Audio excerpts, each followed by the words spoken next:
பிள்ளை சிரிக்கிறத பார்த்து அப்பாவுக்கு சிரிப்பு வருதோ? பிள்ளை எப்படி சிரிக்கணும் அப்பாவுக்கு சிரிப்பு வருதோ?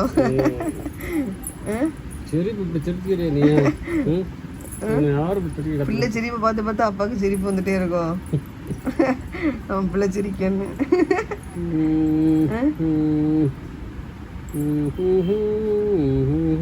நிகா நிகா நிகாமா